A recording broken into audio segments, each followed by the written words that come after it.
이제 시편 제2권을 읽어보도록 하겠습니다. 먼저 42편과 43편은 한 편의 시예요. 왜 그렇게 보냐면 후렴구가 똑같습니다. 그래서 시편 42편의 5절 그리고 11절, 43편의 5절이 똑같은 이야기예요. 이런 걸 이제 찬송가로 치면 후렴인 거죠. 똑같은 후렴이 나오고 있기 때문에 이 두 편이 하나의 시예요. 그래서 43편에는 제목이 없죠. 왜냐하면 42편에 속한 시이기 때문이에요. 그래서 자, 그리고 그러니까 안녕하세요. 42편 1절부터 5절까지는 1절이고요. 6절부터 11절까지는 2절, 43편은 3절이 되겠습니다. 그래서 내용도 점점 더 구체화되고 고조되어 가는 내용이에요. 그래서 앞에서는 좀 두리뭉실한 기도의 내용이라면 뒤에서는 이게 훨씬 더 구체화되어 있습니다. 자, 그래서 이 시편 42편이 43편까지 이어지는 한 편의 시고 1, 2, 3절로 구별되어 있다. 그리고 5절과 11절, 43편의 5절은 후렴이다 라고 하는 것을 이해하고 일단 먼저 1절을 읽어보도록 하겠습니다. 하나님이여, 사슴이 시냇물을 찾기에 갈급함같이 내 영혼이 주를 찾기에 갈급하나이다. 내 영혼이 하나님 곧 살아계시는 하나님을 갈망하나니 내가 어느 때에 나아가서 하나님의 얼굴을 배울까. 사람들이 종일 내게 하는 말이 내 하나님이 어디 있느뇨 하오니 내 눈물이 주야로 내 음식이 되었도다. 내가 전에 성의를 지키는 무리와 동행하여 기쁨과 감사의 소리를 내며 그들을 하나님의 집으로 인도하였더니 이제 이 일을 기억하고 내 마음이 상하는도다. 내 영혼아, 내가 어찌하여 낙심하며 어찌하여 내 속에서 불안해하는가. 너는 하나님께 소망을 두라. 그가 나타나 도우심으로 말미암아 내가 여전히 찬송하리로다.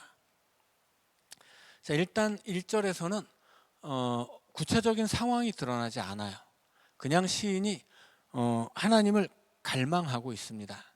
근데 시인은 지금 어떤 상황이냐면 3절에 보면 내 눈물이 주야로 내 음식이 되었다 이렇게 고백하고 있죠. 눈물을 먹고 사는 인생이라고 하는 거예요. 그러니까 눈물을 먹고 사는 인생, 늘상 눈물을 흘리고 그 눈물에 잠겨 있는 인생. 자, 그런 상태가 지금 시인의 상황인 거죠. 그런데 지금 이 사람들이 막 이 시인에게 빈정대요. 3절에서 네 하나님이 어디 있냐. 근데 여기서 너는 누구예요? 고라 자손이에요. 고라 자손은 레위인이고 하나님을 찬양하는 사역자들이죠. 그러니까 성전에서 일평생 하나님을 위해 찬양하는 사람에게 네 하나님이 어디 있냐고 물어봐요. 이거 굉장히 아이러니한 상황인 거죠.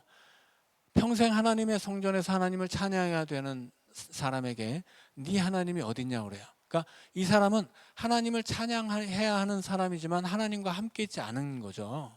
그래서 그는 눈물을 먹고 사는 인생이 된 거예요.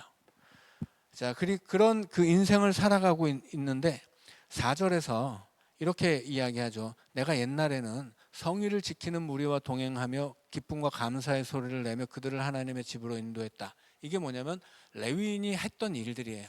고라 자손이 자신이 이 맡았던 그 헌신의 사역인 거죠. 옛날에 내가 하나님의 성전에서 그렇게 레위인으로서 하나님을 찬양하고 예배를 인도하고 사람들을 하나님 앞으로 그렇게 이끌어갔던 그 시절이 있었는데 라고 기억하는 거죠. 그 옛날의 일을 기억하면서 그 기억 때문에 나 지금 마음이 너무 아프다 이렇게 노래하는 거예요. 그건 뭐예요?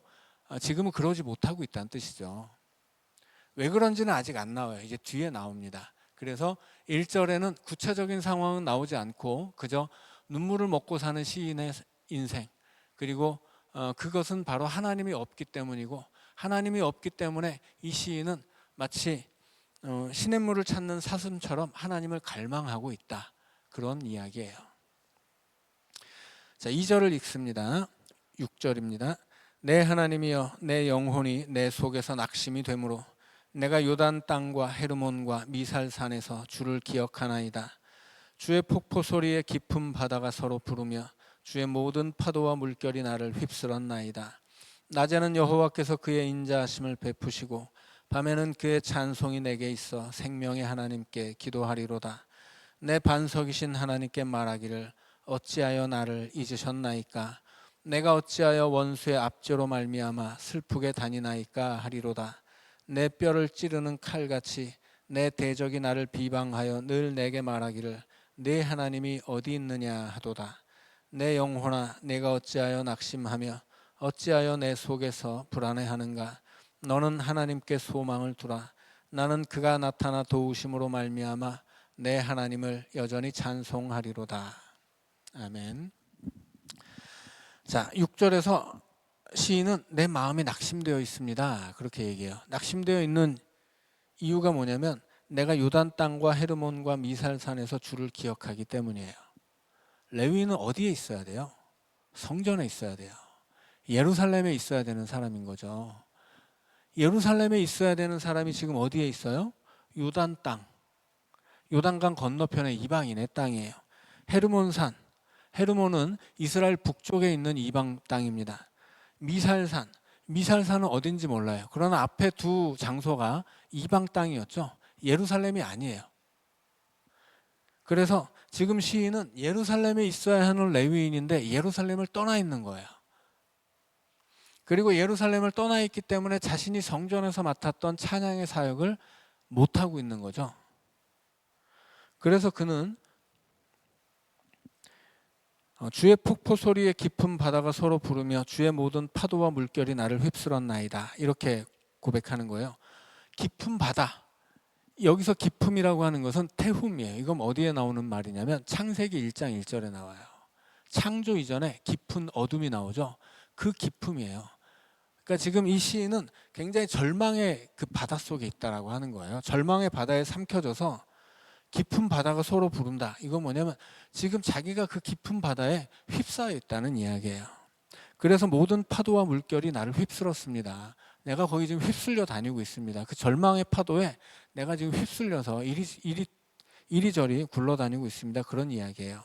그 와중에도 이 시인은 내가 하나님께 기도하겠다, 이렇게 이야기하죠. 근데 어떤 기도예요? 하나님 왜 나를 버리셨어요? 왜 나를 잊으셨어요? 이런 기도예요. 그리고 여전히 이 시인이 듣는 이야기는 뭐예요? 네 하나님 어디 있는데? 이런 이야기예요. 너 하나님 믿는다고, 네 하나님 찬양하는 사람이라면서, 근데 네 하나님은 어디 있어? 이런 얘기를 듣는 거죠. 그렇게 그런 이야기를 듣는 것은 이 시인이 예루살렘을 떠나 있기 때문이에요. 근데 왜 예루살렘을 떠나 있는지는 모르죠. 이제 그 이야기가 3절에 나옵니다.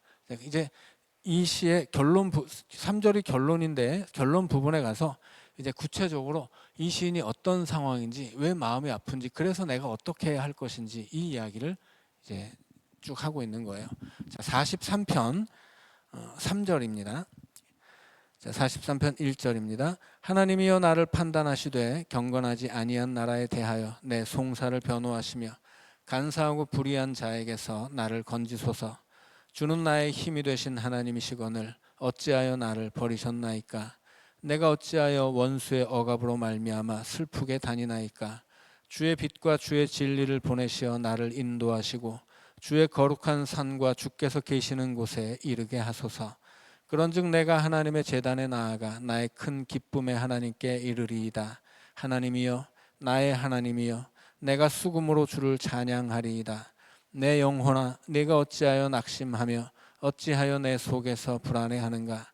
너는 하나님께 소망을 두라. 그가 나타나 도우심으로 말미암아 내 하나님을 여전히 찬송하리로다.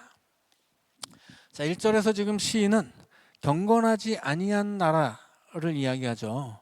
이 나라는 구체적으로는 바벨론을 이야기하는 거예요. 지금 이 시인은 이 바벨론의 포로로 잡혀간 상황이거든요. 그래서 예루살렘을 떠나 있는 거예요.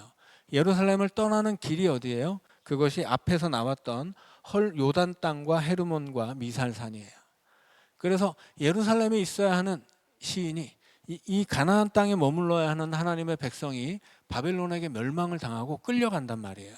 그래서 그 나라에 갔더니 이 나중에 이제 다른 시편에 나오지만 바벨론 왕이 이스라엘 백성들에게 뭐라고 욕을 하냐면, 야, 니네 가져온 악기 있잖아, 그걸로 하나님한테 바치던 찬양 한번 불러봐, 이런 요구를 받아요. 마치 술자리에서 너 잘하는 찬송가 한번 불러봐, 이런 요구를 받은 거죠.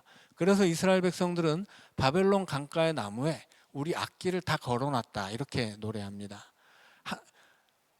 바벨론의 왕 앞에서 그의 여흥거리가 되도록 찬양을 부를 수는 없었던 거죠. 그래서 찬양하기를 포기하는 거예요. 그래서 찬양할 때 쓰던 악기를 바벨론 강가의 나무에 다 걸어버립니다. 그리고 찬양 안 해요. 찬양해야 하는 사람이 찬양을 못하는 상황, 그것이 이제 그들의 비참한 현실인 거죠. 그들이 이렇게 예루살렘에 있어야 되는 사람들이 그 예루살렘을 떠난 이유, 하나님을 찬양하는 사람들이 하나님이 어디 있냐고 조롱을 받는 이유, 그거는 뭐예요? 바벨론에 잡혀갔기 때문이에요. 그래서 경건하지 않은 나라에 대해서 내 송사를 변호하시며 그들을 하나님이 판단해달라, 그들을 하나님이 심판해달라, 그런 이야기입니다. 그리고 주는 나의 힘이 되신 하나님이거늘 어찌하여 나를 버리셨나이까. 하나님, 우리가 왜 지금 바벨론에 버려져 있습니까? 그런 이야기예요. 내가 어찌하여 이 바벨론 원수들의 억압으로 이렇게 슬프게 살아야 합니까? 그런 뜻입니다. 그래서 이제 3절에서는 구체적으로 기도가 나오죠. 주님, 주의 빛과 주의 진리로 나를 인도하셔서 주의 거룩한 상과 주께서 계시는 곳에 이르게 하소서. 고향으로 돌아가게 해주세요. 그런 뜻이에요. 내가 있어야 할 자리, 내가 찬양하던 그 성전으로 나를 돌려보내주세요. 그런 뜻인 거죠. 그 소망은 4절로 이어지죠. 그런즉 내가 하나님의 제단에 나아가 나의 큰 기쁨에 하나님께 이르리이다. 하나님이 나를 인도해 주셔서 우리가 고향으로 돌아가면, 성전으로 돌아간다면 우리가 하나님의 제단으로 나아가겠습니다. 그곳까지 우리가 이룰 수 있도록 우리를 인도해 주세요. 그런 노래입니다. 그리고 마지막에 하나님이여 나의 하나님이여 내가 수금으로 주를 찬양하리이다. 이제 바벨론 강가 나무에 걸어놨던 그 수금을 다 다시 되찾아 가지고 하나님이 우리를 예루살렘으로 인도해 주시면 거기서 내가 하나님을 다시 수금으로 찬양하고 싶습니다. 그런 이야기예요. 자, 그리고 이제 후렴이 나오죠. 내 영혼아 네가 어찌하여 낙심하며 어찌하여 내 속에서 불안해하는가. 분명히 낙심할 수밖에 없는 상황이고 불안할 수밖에 없는 상황이에요. 그렇지만 이 시인은 그 자신이 만나고 있는 고난 앞에서도 고난에 굴복하지 않고 끊임없이 하나님에게 기도하고 자기가 돌아가야 할 그곳을 소망하고 하나님께 인도해 달라고 이야기했죠. 그래서 지금 우리는 바벨론에 있지만 우리 불안해하지 말자, 우리 낙심하지 말자, 그렇게 자기를 스스로 깨우치는 거예요. 그리고 이 시를 읽는 독자들을 깨우쳐 주는 거죠. 우리 불안해하고 두려워하지 말자. 너는 하나님께 소망을 두라. 그가 나타나 도우심으로 말미암아. 어떻게 도와요? 하나님이 주의 거룩한 상과 주께서 계시는 곳에 우리를 이르게 하실 거다라고 하는 거죠. 그래서 하나님이 우리를 반드시 돌아가게 하실 테니까 하나님의 나타나 도우심으로 말미암아서 우리는 결국 하나님을 여전히 찬송할 것이다. 지금은 그 찬양을 빼앗겼지만 우리는 다시 찬양하게 될 것이다. 그런 이야기를 하고 있는 거예요. 자, 그래서 이 고라 자손의 시는 1, 2, 3절로 되어 있는데 처음에는 무슨 얘기인지 모를 고난을 이야기하지만 이 고난이 점점 뚜렷해지고 각 절마다 반복되고 있는 후렴들이 그야말로 이 시가 품고 있는 가장 핵심적인 고백인 거죠. 우리 이런 상황이라도 낙심하지 말자. 우리는 하나님을 바라자. 하나님이 반드시 우리를 도와서 우리의 길을 인도해 주실 것이다. 그래서 우리는 지금 잃어버린 찬양을 다시 하나님 앞에서 부르게 될 것이다. 이런 얘기를 하고 있는 거예요. 그래서 계속 가장 중요한 이야기이기 때문에 3번을 반복하고 3번을 반복하면서 후렴을 만들어서 점점 이 시의 내용을 구체화시켜가고 말하자면 기승전결을 만드는 거죠.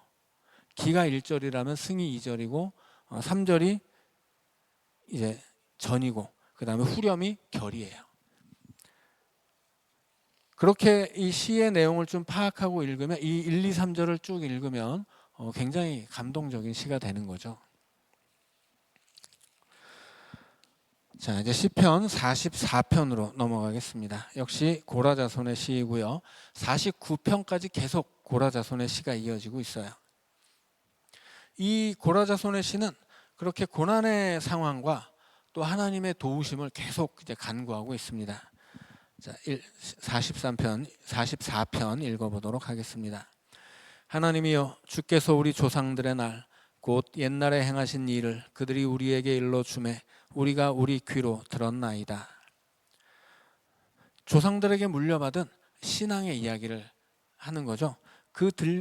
조상들에게 들은 이야기가 2절 3절이에요. 2절입니다.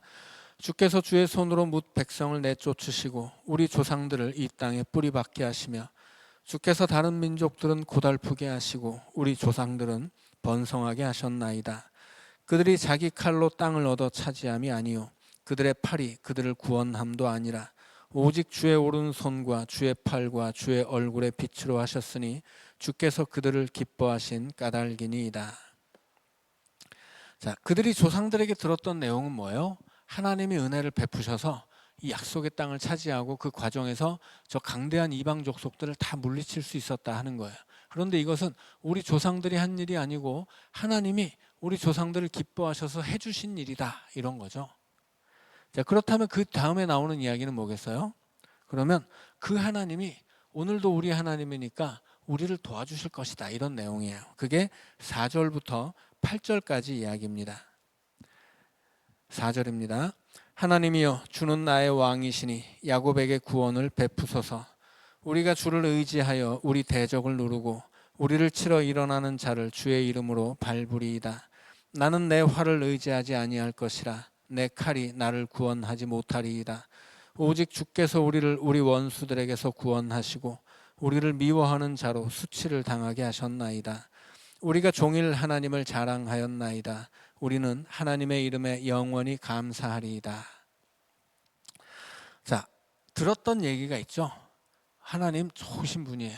그 좋으신 하나님이 우리의 하나님이니까 하나님이 이제 이렇게 우리를 도우실 것이다.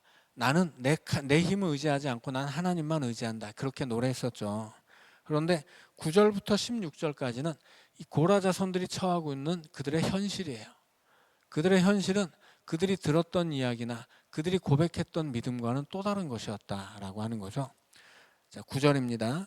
그러나 이제는 주께서 우리를 버려 욕을 당하게 하시고 우리 군대와 함께 나아가지 아니하시나이다. 주께서 우리를 대적들에게서 돌아서게 하시니 우리를 미워하는 자가 자기를 위하여 탈취하였나이다. 주께서 우리를 잡아먹힐 양처럼 그들에게 넘겨주시고 여러 민족 중에 우리를 흩으셨나이다. 주께서 주의 백성을 헐값으로 파시며 그들을 판 값으로 이익을 얻지 못하셨나이다. 주께서 우리로 하여금 이웃에게 욕을 당하게 하시니 그들이 우리를 둘러싸고 조소하고 조롱하나이다. 주께서 우리를 뭇 백성 중에 이야기거리가 되게 하시며 민족 중에서 머리 흔들림을 당하게 하셨나이다. 나의 능욕이 종일 내 앞에 있으며 수치가 내 얼굴을 덮었으니 나를 비방하고 욕하는 소리 때문이요 나의 원수와 나의 복수자 때문이니이다. 자, 이게 시인의 현실이에요. 하나님이 우리를 버리신 것 같다, 그런 거죠. 10절에서 주께서 우리를 대적들에게서 돌아서게 하셨다. 돌아선다는 것은 뒤돌아서 도망치게 하셨다라는 뜻이에요. 그러니까 형편없이 깨졌다, 패배했다, 그런 뜻이죠.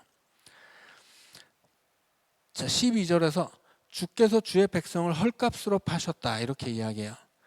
너무 헐값으로 팔아도 뭐 남은 이익이 없다, 그렇게 이야기하죠.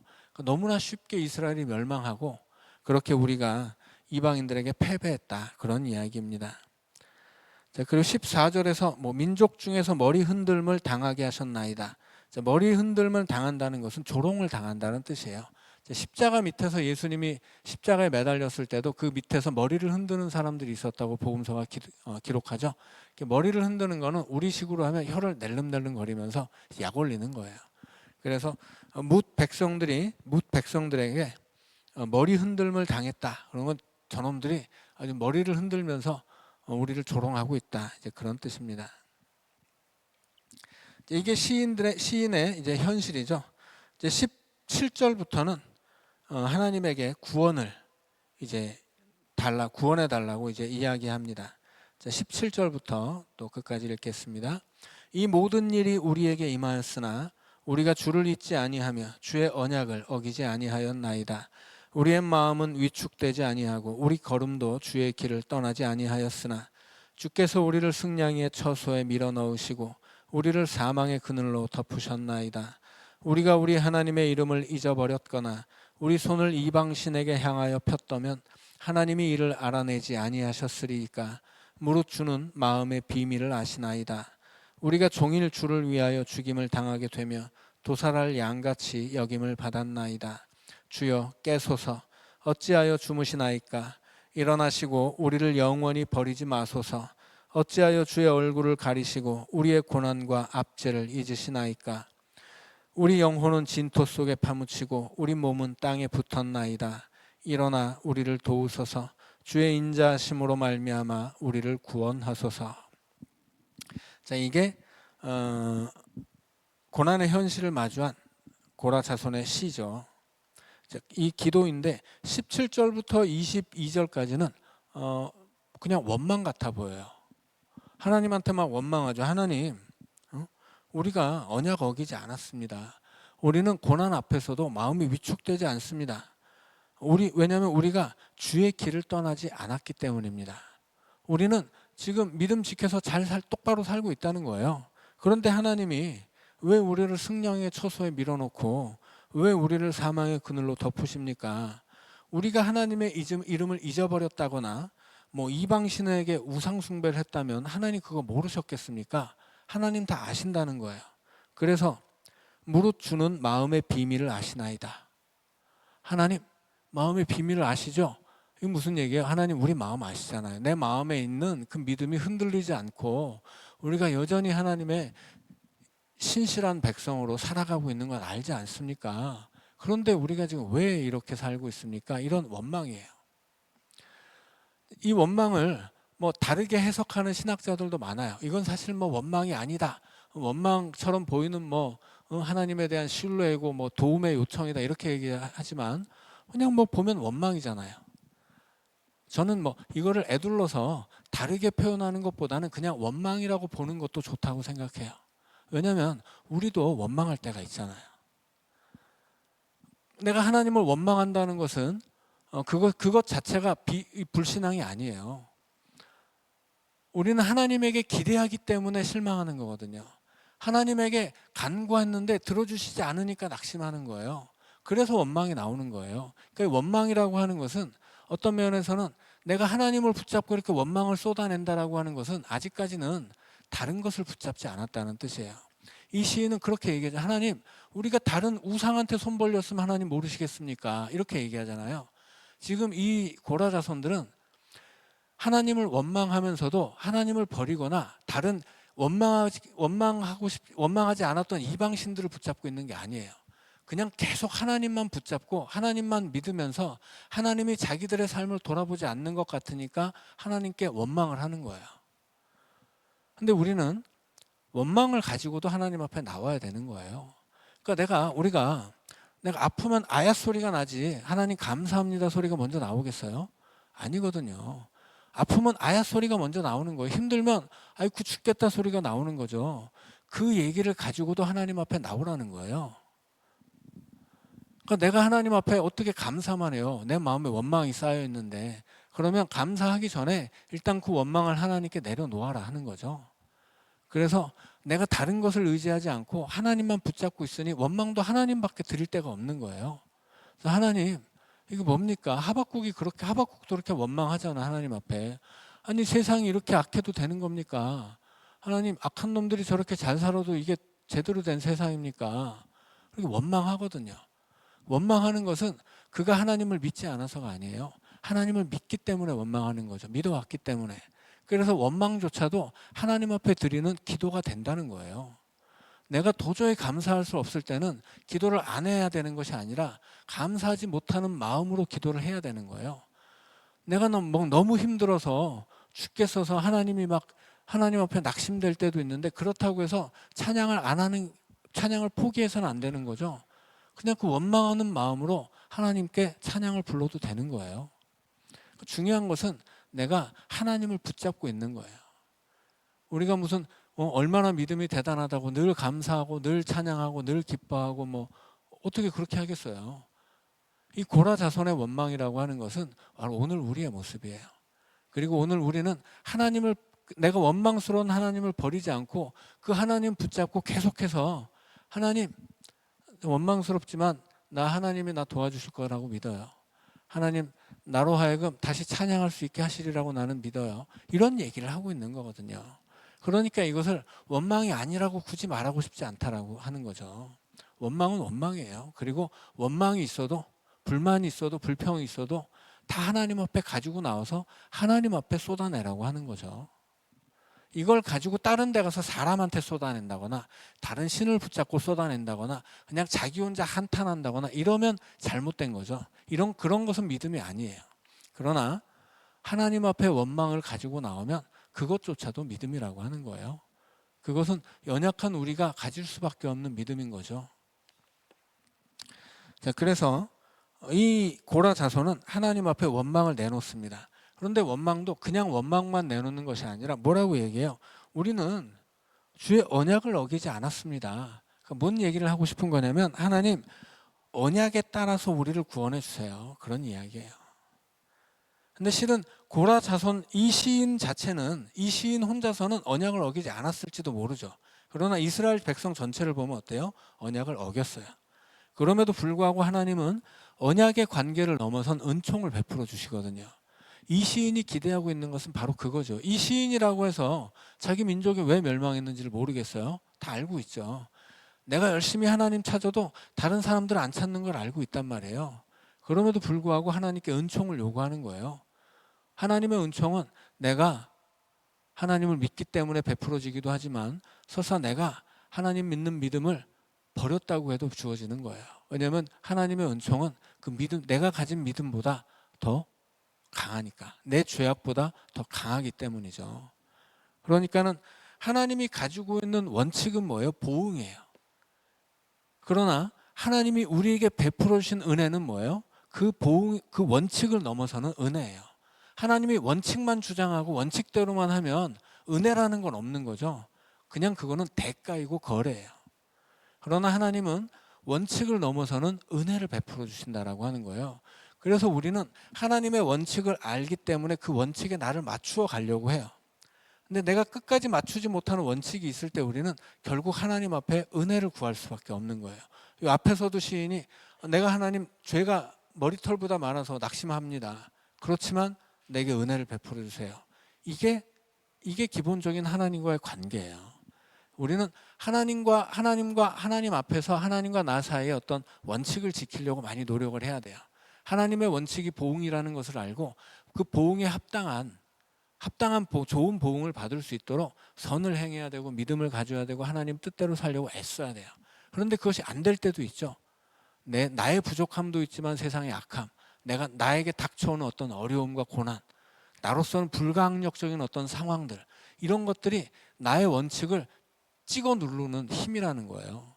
연약한 인간은 그런 압도적인 힘 앞에서 버텨낼 재간이 없어요. 무너질 수밖에 없는 거죠. 그래서 내가 가지고 있는 믿음이 무너질 때 그러나 하나님과의 관계도 무너지는 건 아니라고 하는 거죠. 왜냐하면 하나님은 그 원칙을 넘어서는 은혜를 베풀어 주시기 때문이에요. 그래서 시편에 하나님을 향한 원망도 많이 나와요. 이 원망을 굳이 다르게 해석할 필요가 없다라고 하는 거예요. 이 원망은 하나님 앞에 원망하는 우리 자신의 모습이고 이 세상의 압도적인 힘 앞에서 무너질 수밖에 없는 내 믿음이 뱉어내는 원망이에요. 그러나 하나님은 이 원칙을 넘어서고 내 원칙을 넘어서는 은혜로 내 죄악보다 더 강한 은혜로 나에게 베풀어 주신다라고 하는 거죠. 그래서 이 시를 통해서 우리가 배워야 하는 것은 원망을 가지고서라도 하나님 앞으로 나오라라고 하는 거예요. 내가 원망스러우니까 하나님을 떠나는 게 아니라 그건 불신앙의 방법이고 원망이 있을 때 원망 가지고 하나님 앞에 나오라는 거예요. 그리고 이렇게 요구하는 거, 주여 깨소서 어찌하여 주무시나이까 일어나시고 우리를 영원히 버리지 마소서. 자, 그렇게 시편 43편은 끝났습니다. 이제 45편으로 넘어오면 왕의 이 제목이 고라자손의 마스길이고 사랑의 노래예요. 자, 마스길이란 말은 교훈이에요. 교훈. 이 찬양은 시편 45편은 사랑의 노래이자 교훈이에요. 자, 그렇다는 것은 이 사랑의 노래를 통해서 주는 교훈이 있다라는 뜻이죠. 이 시가 사랑의 노래라는 제목이 붙은 이유는 마치 이스라엘의 왕이 결혼식하는 날을 노래하는 것처럼 보이기 때문이에요. 그러나 단순히 왕의 결혼식을 축하하는 시가 아니고 마스길이죠. 교훈이에요. 이 왕의 결혼식을 축하하는 것 같은 이 시에는 고라 자손이 들려주고 싶은 교훈이 있다라고 하는 거죠. 그 교훈이 뭐겠어요? 그 교훈이라고 하는 것은 이스라엘의 왕에게 베풀어지는 하나님의 은혜예요. 이스라엘의 왕은 말씀드린 것처럼 아직까지는 이 시편 2권이기 때문에 이 시편 2권까지 나오는 왕은 과거를 회상하면서 노래하는 왕이에요. 그러니까 다윗을 상징으로 해서 과거의 이스라엘의 하나님 앞에 은혜를 받았던 왕들을 회상하는 거죠. 그러나 이것은 단순히 과거를 향한 회상일 뿐 아니라 그 왕이 그 옛날 다윗 왕은 장차 오실 하나님이 보내주실 새로운 왕 메시아의 표상이기 때문에 이것은 하나님이 새롭게 보내주실 미래의 왕에 대한 소망이기도 하다라고 말씀드렸죠. 그래서 과거의 왕에 대한 회상은 앞으로 올 미래의 왕에 대한 소망이기도 한 거예요. 그래서 이 왕이 결혼식하는 날 그 결혼식장에 하나님이 부어주시는 은혜가 아주 충만하고 풍성한 것을 노래하는데 그것은 기본적으로 다 하나님이 부어주시는 은혜이고 하나님이 은혜를 부어주시는 왕이라면 하나님 앞에 온전한 왕이 되어서 하나님이 베풀어 주시는 복을 받는 사람이었어요. 그런 왕을 기대하는 거죠. 그리고 그런 왕의 결혼식을 축하하는 시를 통해서 이스라엘에 어떤 하나님이 복을 주실 그런 새로운 왕이 새롭게 오기를 바라는 소망도 함께 있다라고 하는 거죠. 자, 한번 읽어보도록 하겠습니다. 1절입니다. 내 마음이 좋은 말로 왕을 위하여 지은 것을 말하리니 내 혀는 글솜씨가 뛰어난 서기관의 붓끝과 같도다. 이 시인이 내가 이제 말로 왕의 결혼을 축하할 텐데 내 시는 아주 그 서기관들이 쓰는 붓처럼 아주 유려한 문장으로 내가 좋은 말로 축복해 주겠다 이런 이야기예요. 자, 그리고 이어지는 2절부터 9절까지는 신랑의 영광을 노래하고 있습니다.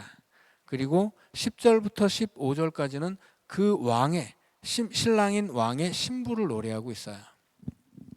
자, 먼저 2절부터 9절까지 왕인 신랑의 영광입니다. 자, 왕은 사람들보다 아름다워 은혜를 입술에 머금으니 그러므로 하나님이 왕에게 영원히 복을 주시도다. 용사여 칼을 허리에 차고 왕의 영화와 위엄을 입으소서. 왕은 진리와 온유와 공의를 위하여 왕의 위엄을 세우시고 병거에 오르소서. 왕의 오른손이 왕에게 놀라운 일을 가르치리이다. 왕의 화살은 날카로워 왕의 원수의 염통을 뚫으니 만민이 왕의 앞에 엎드러지는 도다. 하나님이여 주의 보좌는 영원하며 주의 나라의 규는 공평한 규이니이다.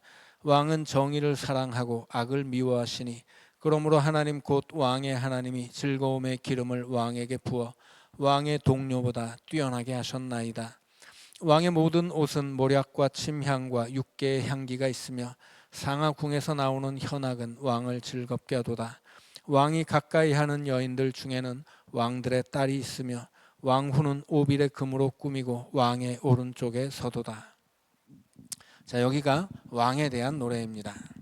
자, 왕은 사람들보다 아름답습니다. 그래서 은혜를 입술에 머금어요. 그러므로 하나님이 왕에게 영원히 복을 주신다 이렇게 이야기합니다. 자, 하나님이 어떤 왕이 아름답게 꾸몄다고 해서 복을 주시는 하나님인가요? 그렇지 않죠. 이건 왕의 외모에 대한 찬사가 아니에요. 하나님이 복을 주시는 아름다움은 외모의 아름다움이 아니죠. 마음의 아름다움이고 믿음의 아름다움, 삶의 아름다움, 하나님이 보시기에 선하게 살아가는 그의 삶이 하나님이 보시는 아름다움이라는 거죠. 그래서 왕이 신랑이 되어가지고 결혼식을 할 때 막 삐까번쩍한 옷을 입었을 텐데 그 옷 때문에 하나님이 은혜를 주는 게 아니라고 하는 거예요. 왜냐하면 하나님이 보시는 아름다움은 그런 게 외면이 아니라 내면이기 때문이죠. 그러니까는 이 왕의 결혼식을 축하하는데 이 왕이 하나님 앞에 큰 복을 받을 만한, 하나님이 아름답게 여기실 만한 사람이기를 구하고 있는 거예요. 왜냐하면 그래야 이스라엘 백성에게 희망이 있기 때문입니다. 왕이 그렇게 하나님 보시기에 아름다운 사람이어야 이스라엘의 미래가 밝기 때문이에요. 그러니까 이것은 단순히 왕이 결혼식 날 좋은 옷 차려입었다고 칭찬하는 왕에게 아부하는 그런 시가 아니라고 하는 거예요. 뭐 그런 시라면 이것이 신앙의 시로서 시편에 들어올 이유는 없었겠죠. 자, 3절 용사여, 이 용사는 왕이죠. 칼을 차고 왕의 영화와 위엄을 입으소서. 왕의 영화와 위엄이라는 거 어디서 나오는 거예요? 철저하게 하나님에게서 나오는 겁니다. 그러니까 이 왕이 철저하게 하나님의 온전한 종이 되기를 노래하는 거예요.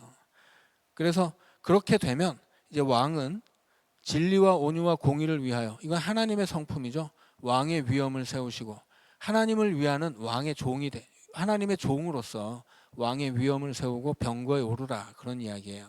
그렇게 되면 왕의 오른손은 능력을 상징하죠. 왕의 능력이 놀라운 일을 가르치리이다.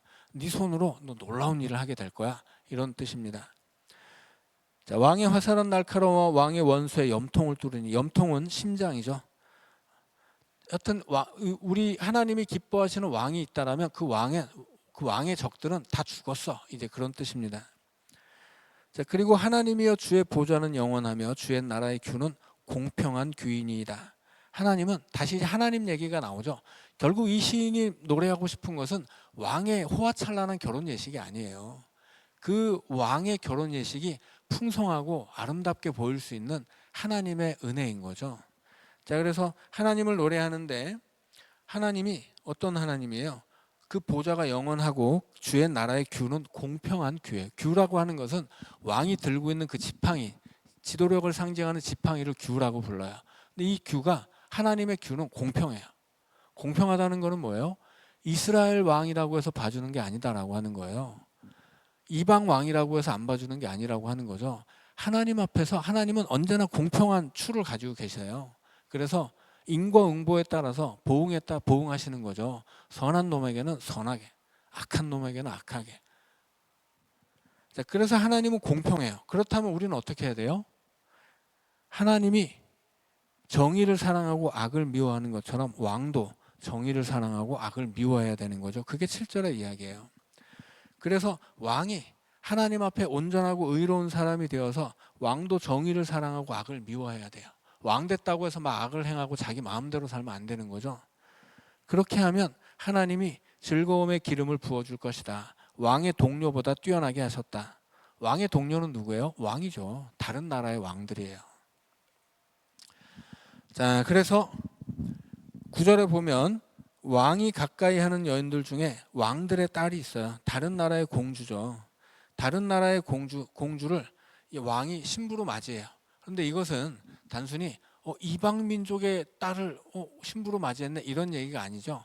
지금 결국 이 신부에 대해서, 이 신부가 이방 족속의 여인이지만 이제 10절에서 딸이여, 네 백성과 네 아버지는 잊어버려라, 이렇게 얘기해요. 그러니까 너 이제 새롭게 거듭나야 돼, 이런 이야기죠. 실제로 다윗의 부인들 중에도 이방 여인이 있어요. 그러나 다윗이 하나님 앞에 합당한 사람이었던 이유는 뭐예요? 그가 하나님을 섬겼기 때문이죠. 솔로몬 같은 사람의 부인은 대다수 이방 여인이었는데 그가 하나님 앞에 버림받았던 것은 그 이방 여인을 따라서 하나님을 버리고 우상을 섬겼기 때문이에요. 자, 그러니까 부인이 이방 여인이다라고 하는 것 자체는 큰 문제가 아니에요. 중요한 것은 그의 믿음을 지킬 수 있느냐 하는 것이고, 그리고 이방 여인, 다른 나라의 왕들의 딸을 데려왔다라고 하는 것은 뭐냐면 그만큼 이스라엘의 왕에게 힘이 있다는 뜻이에요.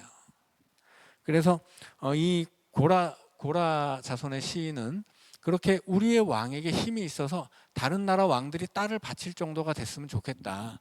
그 딸들이 우리나라에 오면 자기네 나라의 신은 다 버리고 하나님만 섬겨서 함께 복을 받는 왕비가 되면 좋겠다.